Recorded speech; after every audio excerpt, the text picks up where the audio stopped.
नमस्कार. तर आज आपण हे भरून आपल्या वांग्यासारखं शिमला मिरची भरून करणार आहे. तर हे पावशेर शिमला मिरची आहे. तर त्यासाठी लागणारे साहित्य: कढीपत्ता, कोथिंबीर, थोडीशी अद्रक, लसणाच्या 10-12 फोड्या, हळद आणि मोहरी, जिरं आणि 1 वाटी शेंगदाणे. तर आता ह्याला मधून कट करून घ्यायचं. आपण जसं वांग्याला कट करता तसं.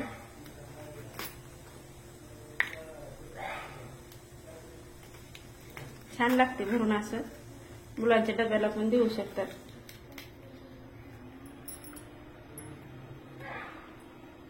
सगळ्याच अशा कट करून घ्यायच्या.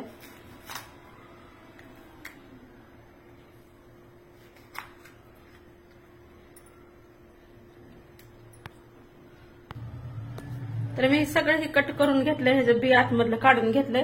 तर हे अशा लहान लहान मिरच्याच आणायच्या. गावरान राहते. तर चवीला पण मोठ्या मिरचीपेक्षा बारकी मिरची टेस्ट लागते चवीला. आणि मी ह्याच्यातच वाटून घेतलं लसूण ते काढून घेऊ.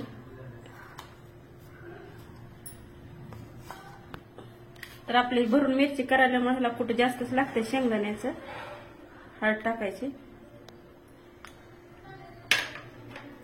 शेंदा मिठाई टाकून घ्यायचं.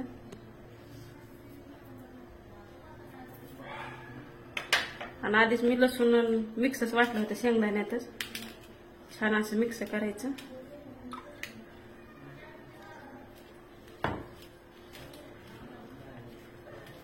आपलं ह्याच्यावानीच वांग्यावानी टिकट.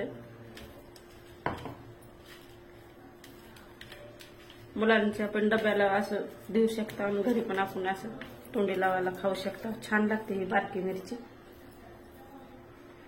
लेकराला पण असं मुलांना पण खाल्ल्यानं वाटत नाही छोटी असल्यामुळे. भरून घ्यायचं असं.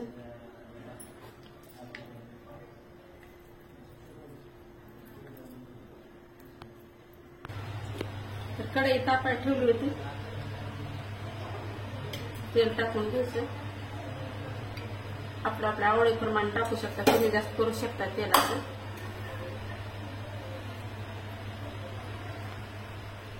तेल चांगलं टाकलंय. मोहरी टाकून घ्यायची, जिरं टाकायची,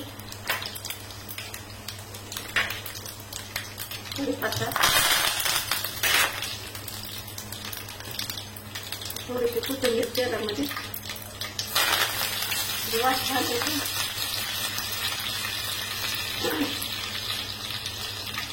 मिरची एक असं ठेवून घ्यायचं आतमध्ये.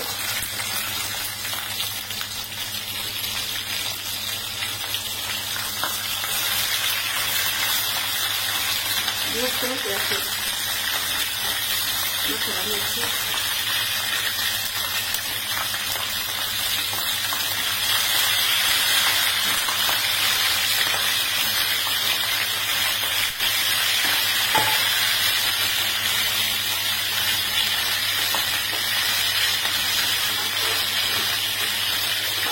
असं घासून ठेवायचं. आता उघडून बघू. छान हलवून घ्यायचं. मस्त असं तेलात थोड्या वेळ परतू द्यायचं. आणि बारीक असं गॅस करायचा. आणखी झाकून ठेवायचं. तर शिजली का नाही बघू. तर छान आपली शिमला मिरची मस्त शिजली.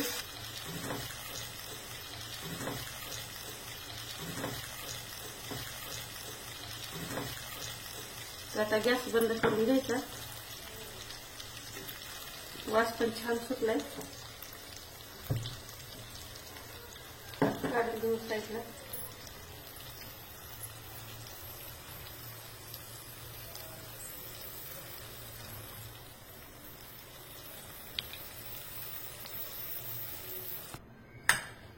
तर तयार झाली आपली शिमला मिरची. तर वरून थोडीशी कोथिंबीर टाकून घेऊ. अगदी छान लागते खायला. तर आपली ही सुकी शिमला मिरची तयार आहे खाण्यासाठी.